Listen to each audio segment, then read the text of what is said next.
भारत की मिट्टियाँ कितने प्रकार की होती हैं? नंबर 1, अम्लीय और क्षारीय मृदा। मृदा अभिक्रिया।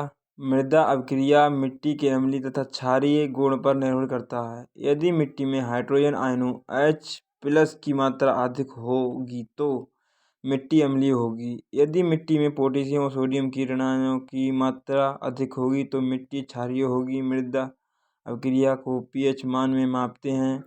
भारत की मिट्टियाँ अम्लीय और क्षारीय मृदा। pH का मान 7.0। उदासीन मृदा। pH का मान 7.0 से कम। अम्लीय मृदा। pH का मान 7.0 से अधिक। क्षारीय मृदा। पौधों की वृद्धि के लिए मिट्टी का pH मान 6.0 से 7.5 के मध्य होना चाहिए। यदि मिट्टी अम्लीय है तो खेतों में चूने का प्रयोग करना चाहिए और यदि मिट्टी क्षारीय है तो खेतों में जिप्सम, कैल्शियम सल्फेट का प्रयोग करना चाहिए। पीट एवं दलदली मृदा। केरल तथा तमिलनाडु के तट पर जहाँ अधिक वर्षा के कारण जल जमाव होता है, ऐसे क्षेत्रों में जल जमाव के कारण पीट मिट्टी का निर्माण हुआ है।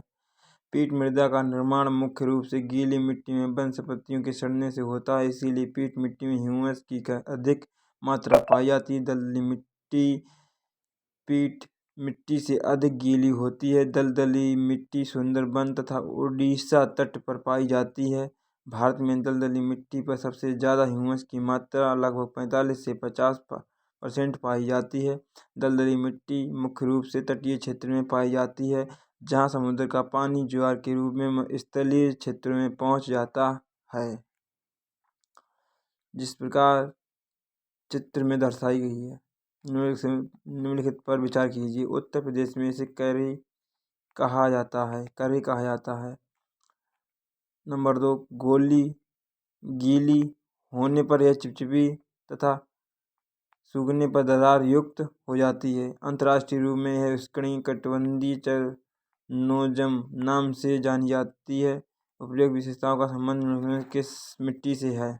नंबर 1, काली मिट्टी। नंबर 2, लेटेराइट मिट्टी। नंबर C, जलोढ़ मिट्टी। नंबर 4, D, क्षारीय मिट्टी। इसका सही जवाब है A, काली मिट्टी। उत्तर।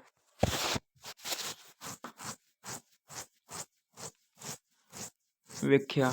उपयुक्त विशेषताओं का संबंध काली तथा रेगुलर मिट्टी से है। इसका सर्वाधिक क्षेत्र विस्तार महाराष्ट्र में है। इसमें नाइट्रोजन, फास्फोरस तथा कार्बनिक तत्वों की कमी पाई जाती है।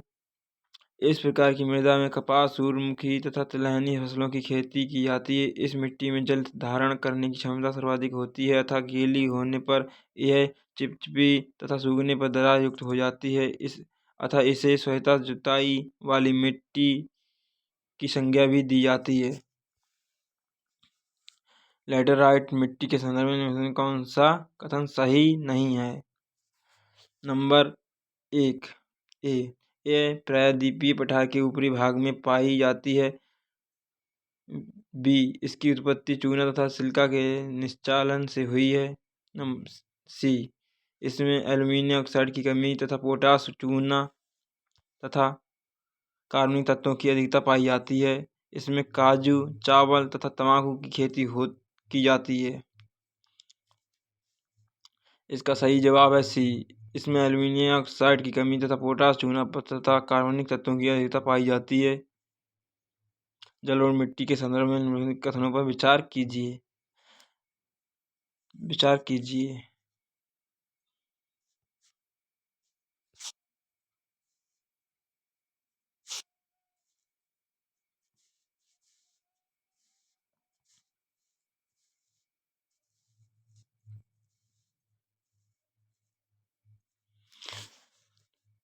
क्वेश्चन नंबर 3, जलोढ़ मिट्टी के संदर्भ में विचार कीजिए।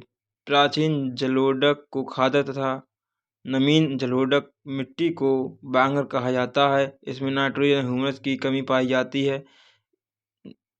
नंबर 3, यह मिट्टी गन्ना, गेहूं, धान, तिलहन आदि की खेती के लिए उपयुक्त है। A, केवल A1, बी केवल 1 और 2, सी केवल 2 और 3, डी केवल 3। इसका सही जवाब है सी, केवल 2 और 3।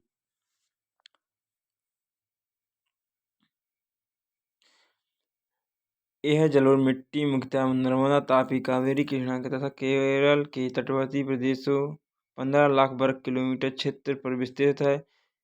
इसे 2 भागों में विभक्त किया गया, बांगर तथा खादर। प्राचीन जलोढ़ को बांगर तथा नवीन जलोढ़ को खादर कहा जाता है।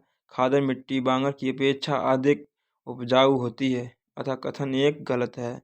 जलोढ़ मिट्टी में सूचना, कार्बनिक तत्व तथा पोटाश प्रचुर मात्रा में पाया जाता है, जबकि फास्फोरस, नाइट्रोजन तथा ह्यूमस की कमी पाई जाती है, अतः कथन 2 सही है। यह गन्ना, धान, गेहूं, दलहन तथा तिलहन के लिए उपयुक्त है, अतः कथन 3 सही है। प्रश्न 4, निम्नलिखित कथनों पर विचार कीजिए। नंबर 1, यह नवीन तथा अविकसित मृदा है। 2, इसमें जीवाश्म प्रचुर मात्रा में पाए जाते हैं। नंबर 3, इसमें अम्लीय गुण निहित होता है। उपयुक्त विशेषता निम्नलिखित में से किस मृदा से संबंधित है? ए पर्वतीय मृदा, बी दलदली मृदा, सी मरुस्थलीय मृदा, डी लाल मृदा। इसका सही जवाब है ए। क्वेश्चन नंबर 5, निम्नलिखित कथनों पर विचार कीजिए। नंबर 1, क्षारीय मृदा में नाइट्रोजन की अधिकता होती है। नंबर 2, मोलिसॉल प्रकार की मृदा उत्तर प्रदेश की तराई क्षेत्र तथा उत्तर पूर्व हिमालय के जंगलों में पाई जाती है। उपयुक्त कथनों में कौन सा सही है? ए केवल 1, बी केवल 2, सी 1 और 2 दोनों, डी ना तो 1 और ना ही 2। इसका सही जवाब है बी, केवल 2। क्षारीय मृदा में नाइट्रोजन की अधिकता नहीं होती है, अतः कथन एक गलत है। मोलिसॉल प्रकार की मृदा विशेष मोटी, द्विसोजी तथा दोहरी काली होती है। सूखने से ये कठोर नहीं होती। भारत में इस मृदा के अंतर्गत उत्तर प्रदेश के तराई क्षेत्रों की कुछ मृदाएं तथा उत्तर पूर्व तथा हिमालय के जंगलों की मृदाएं आती हैं, अतः कथन 2 सही है।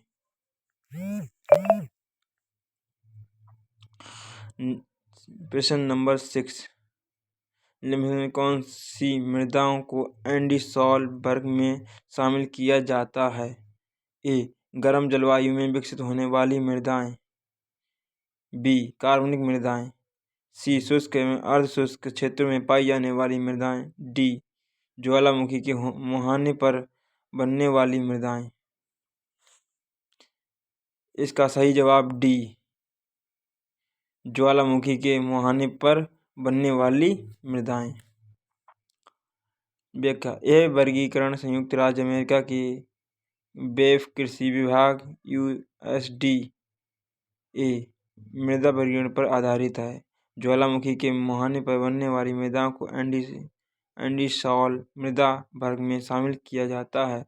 गर्म जलवायु में विकसित होने वाली मृदा अल्टीसॉल वर्ग, कार्बनिक मृदाएं हिस्टोसॉल वर्ग, शुष्क तथा अर्धशुष्क जलवायु क्षेत्रों में विकसित मृदाएं एरिडीसॉल वर्ग।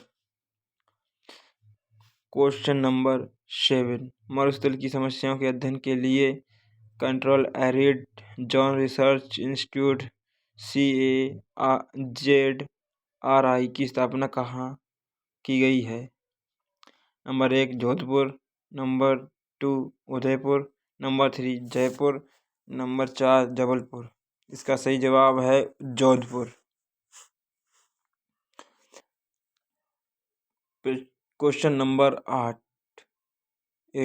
भारत में मृदा की गुणवत्ता की जांच के लिए मृदा स्वास्थ्य कार्ड योजना की शुरुआत कब और कहाँ की गई?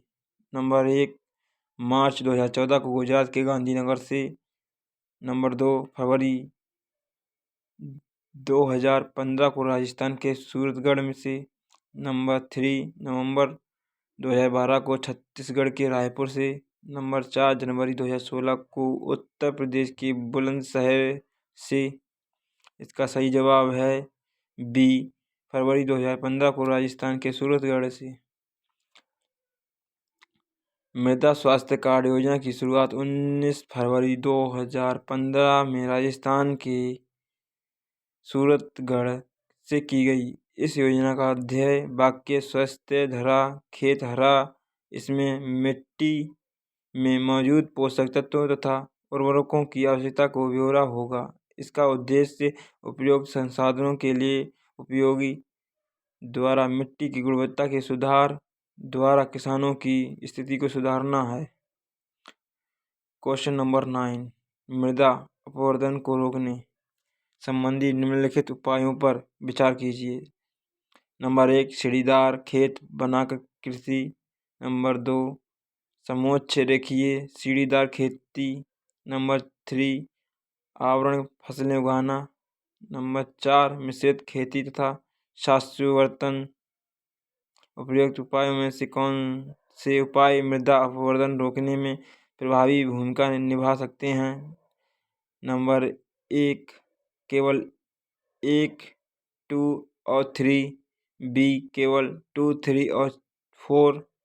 सी केवल 1 और 4। डी 1, 2, 3 और 4। इसका सही जवाब है डी।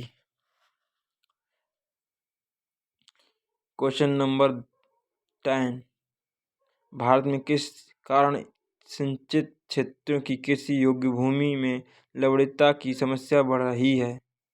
नंबर 1 अत्यधिक उर्वरकों का प्रयोग। नंबर 2 अतिधारण। नंबर 3 आवरण फसलें उगाना। नंबर 4 अति सिंचाई। इसका सही जवाब है अति सिंचाई। बेका अत्यधिक सिंचाई से कोशिका क्रियाओं को बढ़ावा मिलता है, जिसके परिणामस्वरूप नमक ऊपर की ओर बढ़ता है और मृदा की सबसे ऊपरी परत में जम जाता है। इस प्रकार की समस्याएं हरित क्रांति के बाद पंजाब तथा हरियाणा के अति सिंचाई वाले क्षेत्रों में देखने को मिलती है। मृदा में लवणता की समस्या से निपटने के लिए खेतों में जिप्स डालने की सलाह दी जाती है।